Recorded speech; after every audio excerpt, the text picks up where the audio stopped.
I'm Sara Epstein, and I'm going to be reading a poem called Goblin Market by Christina Rossetti. Christina Rossetti is a pre-Raphaelite poet from the 1800s, and this is a very long story poem that she wrote. I've always loved this poem, and I found recently that when I talk to my patients about the poem or read them sections of the poem, we begin talking together about the goblins in our own lives and how do we deal with them. So I've developed a workshop based on the poem called Getting to Know Your Goblins. Now I'm going to read the poem Goblin Market by Christina Rossetti. Morning and evening, maids heard the goblins cry, "Come buy our orchard fruits, come buy, come buy." Apples and quinces, lemons and oranges, plump unpecked cherries, melons and raspberries, bloom down-cheeked peaches, swart-headed mulberries, wild freeborn cranberries, crab apples, dewberries, pineapples, blackberries, apricots, strawberries, all ripe together in summer weather, morns that pass by, fair eves that fly, come by, come by. Our grapes fresh from the vine, pomegranates full and fine, dates and sharp bullaces, rare pears and greengages, damsons and bilberries, taste them and try. Currants and gooseberries, bright fire like barberries, figs to fill your mouth, citrons from the south, sweet to tongue and sound to eye, come by, come by. Evening by evening among the brookside rushes, Laura bowed her head to hear, Lizzie veiled her blushes.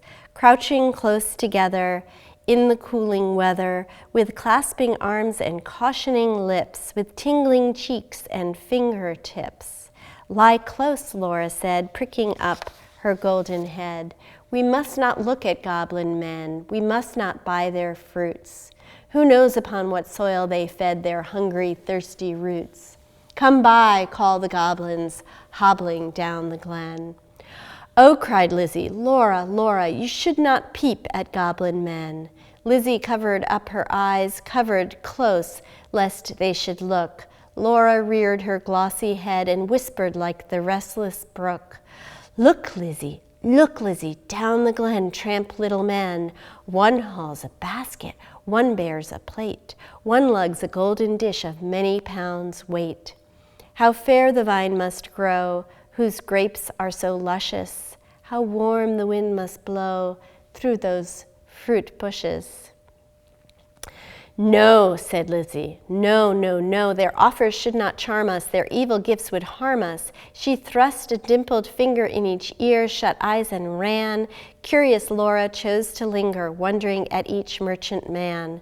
One had a cat's face, one whisked a tail, one tramped at a rat's pace, one crawled like a snail, one like a wombat, proud, obtuse, and furry, one like a rattle, tumbled, hurry, scurry. She heard a voice like voice of doves, cooing all together. They sounded kind and full of love in the pleasant weather. Laura stretched her gleaming neck like a rush-embedded swan, like a lily from the beck, like a moonlit poplar branch, like a vessel at the launch when its last restraint is gone. Backwards up the mossy glen turned and trooped the goblin men, with their shrill repeated cry, come by, come by. When they reached where Laura was, they stood stock still upon the moss, leering at each other, brother with queer brother, signaling each other, brother with sly brother. One set his basket down, one reared his plate, one began to weave a crown of tendrils, leaves, and rough nuts brown. Men sell not such in any town. One heaved the golden weight of dish and fruit to offer her. Come by, was still their cry. Laura stared but did not stir, longed but had no money. The whisk-tailed merchant bade her taste in tones as smooth as honey. The rat-faced purred, the The cat-faced purred, the rat-faced spoke a word of welcome, and the snail-paced even was heard. One parrot-voiced and jolly cried, "Pretty Goblin," still for "Pretty Polly." One whistled like a bird. But sweet-toothed Laura spoke in haste, "Good folk, I have no coin, to take were to purloin. I have no copper in my purse, I have no silver either, and all my gold is on the furze that shakes in windy weather above the rusty heather." "You have much gold upon your head," they answered all together. "Buy from us with a golden curl." She clipped a precious golden lock. She dropped a tear more rare than pearl, then sucked their fruit globes fair or red, sweeter than honey from the rock, stronger than man rejoicing wine. Clearer than water flowed that juice, she never tasted such before. How should it cloy with length of use? She sucked and sucked and sucked the more fruits which that unknown orchard bore.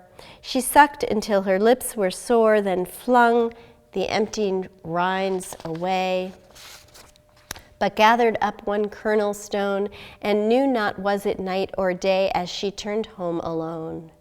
Lizzie met her at the gate full of wise upbraidings. "Dear, you should not stay so late. Twilight is not good for maidens. Should not loiter in the glen in the haunts of goblin men. Do you not remember Jeannie, how she met them in the moonlight, took their gifts both choice and many, ate their fruits and wore their flowers, plucked from bowers where summer ripens at all hours? But ever in the noonlight she pined and pined away, sought them by night and day, found them no more, but dwindled and grew gray, then fell with the first snow, while to this day no grass will grow where she lies low. I planted daisies there a year ago that never blow. You should not loiter so." "Nay, hush," said Laura. "Nay, hush, my sister. I ate and ate my fill, yet my mouth waters still. Tomorrow night I will buy more," and kissed her. "Have done with sorrow. I'll bring you plums tomorrow, fresh on their mother twigs. Cherries worth getting. You cannot think what figs my teeth have met in, what melons, icy cold, piled on a dish of gold, too huge for me to hold, what peaches with a velvet nap, pellucid grapes without one seed. Odorous indeed must be the mead whereon they grow, and pure the wave they drink, with lilies at the brink, and sugar sweet their sap. Golden head by golden head, like two pigeons in one nest, folded in each other's wings, they lay down in their curtained bed, like two blossoms on one stem, like two flakes of new-fallen snow, like two wands of ivory tipped with gold for awful kings. Moon and stars gazed in at them. Wind sang to them lullaby. Lumbering owls forbore to fly. Not a bat flapped to and fro round their rest. Cheek to cheek and breast to breast, locked together in one nest. Early in the morning, when the first cock crowed his warning, neat like bees, as sweet and busy, Laura rose with Lizzie, fetched in honey, milked the cows, aired and set to rights the house, kneaded cakes of whitest wheat, cakes for dainty mouths to eat. Next churned butter, whipped up cream, fed their poultry, sat and sewed, talked as modest maidens should, Lizzie with an open heart, Laura in an absent dream, one content, one sick in part, one warbling for the mere bright day's delight, one longing for the night. At length slow evening came, they went with pitchers to the reedy brook, Lizzie most placid in her look, Laura most like a leaping flame. They drew the gurgling water from its deep. Lizzie plucked purple and rich golden flags, then turning homeward said, "The sunset flushes those furthest, loftiest crags. Come, Laura, not another maiden lags. No willful squirrel wags, the beasts and birds are fast asleep." But Laura loitered still among the rushes and said the bank was steep, and said the hour was early still, the dew not fallen, the wind not chill, listening ever but not catching the customary cry, come by, with its iterated jingle of sugar-baited words. not for all her watching, once discerning even one goblin racing, whisking, tumbling, hobbling, let alone the herds that used to tramp along the glen in groups or single of brisk fruit merchant men. Till Lizzie urged, "Oh, Laura, come, I hear the fruit call, but I dare not look. You should not loiter longer at this brook. Come with me home." The stars rise, the moon bends her arc, each glowworm winks her spark. Let us get home before the night grows dark, for clouds may gather, though this is summer weather. Put out the lights and drench us through, then if we lost our way, what should we do? Laura turned cold as stone to find her sister heard that cry alone, that goblin cry, "Come buy our fruits, come buy." Must she then buy no more such dainty fruit? Must she no more such succous pasture find, gone deaf and blind?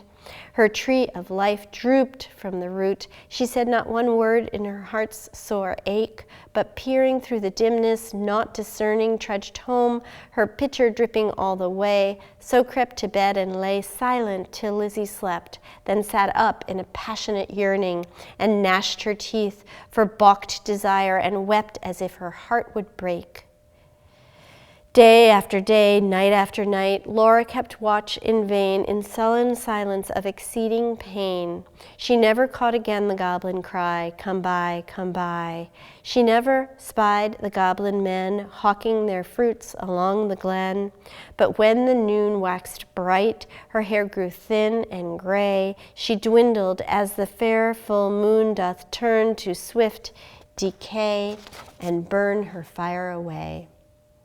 One day, remembering her kernel stone, she set it by a wall that faced the south, dewed it with tears, hoped for a root, watched for a waxing shoot, but there came none. It never saw the sun, it never felt the trickling moisture run, while with sunk eyes and faded mouth she dreamed of melons, as a traveler sees false waves in desert drought, with shade of leaf-crowned trees, and burns the thirstier in the sandful breeze. She no more swept the house, tended the fowls or cows, fetched honey, kneaded cakes of wheat, brought water from the brook, but sat down listless in the chimney nook and would not eat. Tender Lizzie could not bear to watch her sister's cankerous care, yet not to share. She, night and morning, caught the goblin's cry, "Come buy our orchard fruits, come buy, come buy." Beside the brook along the glen, she heard the tramp of goblin men, the yoke and stir poor Laura could not hear, longed to buy fruit to comfort her, but feared to pay too dear. She thought of Jeannie in her grave, who should have been a bride, but who, for joys brides hoped to have, fell sick and died in her gay prime. In earliest winter time, with the first glazing rime, with the first snowfall of crisp winter time. Till Laura, dwindling, seemed knocking at death's door. Then Lizzie weighed no more, better and worse, but put a silver penny in her purse, kissed Laura, crossed the heath with clumps of furze, at twilight, halted by the brook, and for the first time in her life began to listen and look. Laughed every goblin when they spied her peeping, came towards her hobbling, flying, running, leaping, puffing and blowing, chuckling, clapping, crowing, clucking and gobbling, mopping and mowing, full of airs and graces, pulling wry faces, demure grimaces, cat-like and rat-like, rattle and wombat-like, snail-paced in a hurry, parrot-voiced and whistler, helter-skelter, hurry-scurry, chattering like magpies, fluttering like pigeons, gliding like fishes, hugged her and kissed her, squeezed and caressed her, stretched up their dishes, panniers and plates. Look at our apples, russet and done, bob at our cherries, bite at our peaches, citrons and dates, grapes for the asking, pears red with basking out in the sun, plums on their twigs, pluck them and suck them, pomegranates, figs. Good folk, said Lizzie, mindful of Jeannie, give me much and many, held out her apron, tossed them her penny. Nay, take a seat with us, honor and eat with us, they answered grinning. Our feast is but beginning. Night yet is early, warm and dew-pearly, wakeful and starry. Such fruits as these no man can carry. Half their bloom would fly, half their dew would dry, half their flavor would pass by. Sit down and feast with us. Be welcome guest with us. Cheer you and rest with us. Thank you, said Lizzie, but one waits at home alone for me.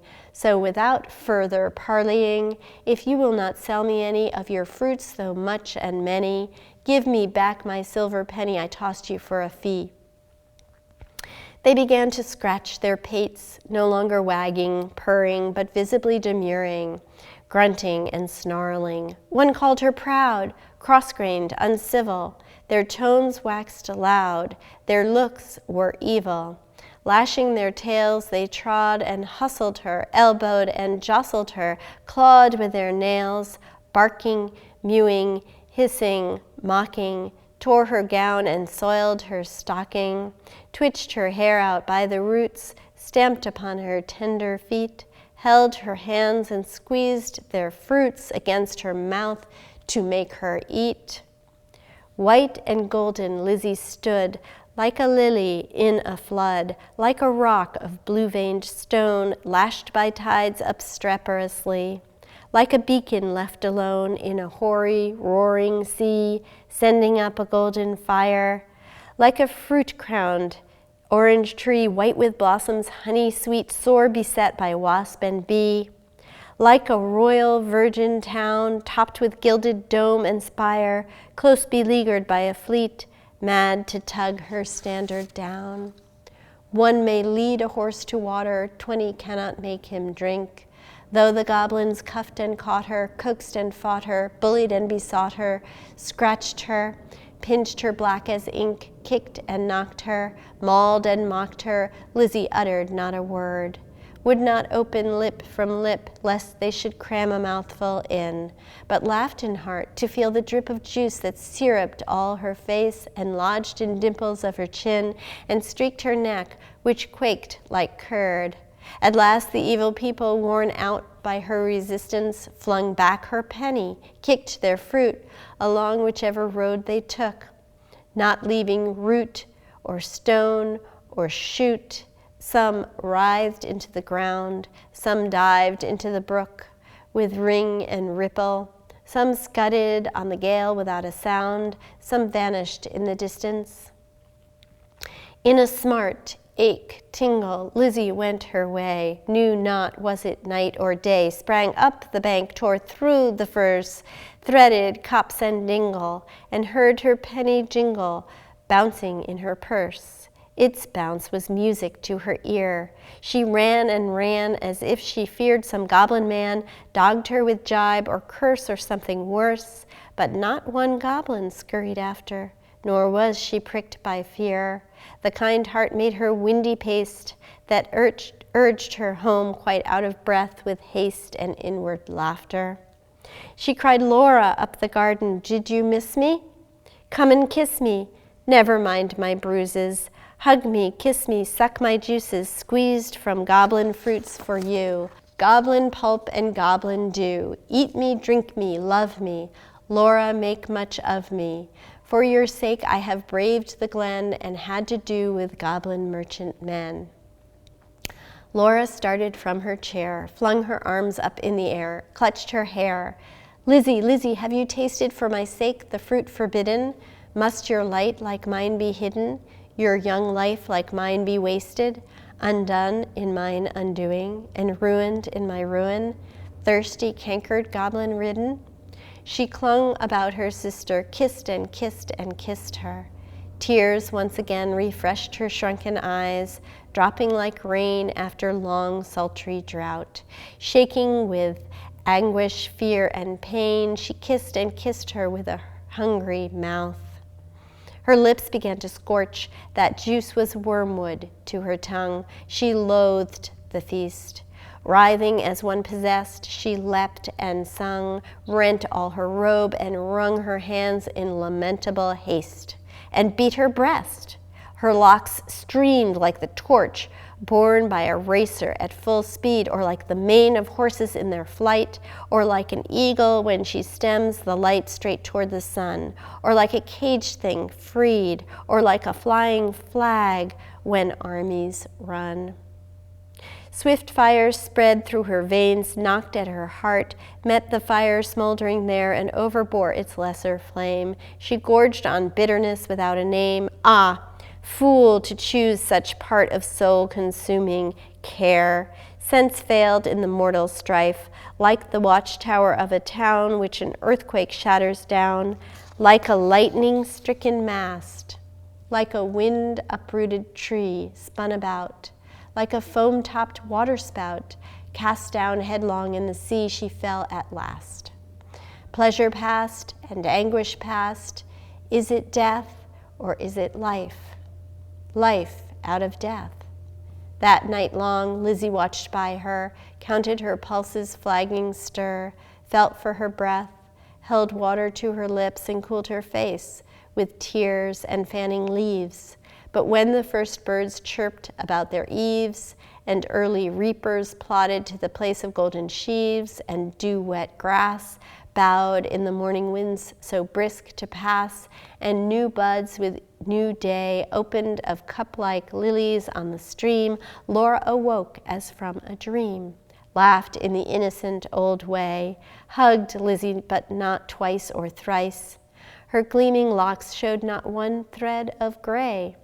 Her breath was sweet as May, and light danced in her eyes. Days, weeks, months, years afterwards, when both were wives with children of their own, their mother hearts beset with fears, their lives bound up in tender lives, Laura would call the little ones and tell them of her early prime, those pleasant days long ago of not returning time, would talk about the haunted glen, the wicked, quaint fruit merchant men, their fruits like honey to the throat but poison to the blood. Men sell not such in any town. Would tell them how her sister stood in deadly peril to do her good and win the fiery antidote. Then joining hands to little hands would bid them cling together, for there is no friend like a sister in calm or stormy weather, to cheer one on the tedious way, to fetch one if one goes astray, to lift one if one totters down, to strengthen whilst one stands.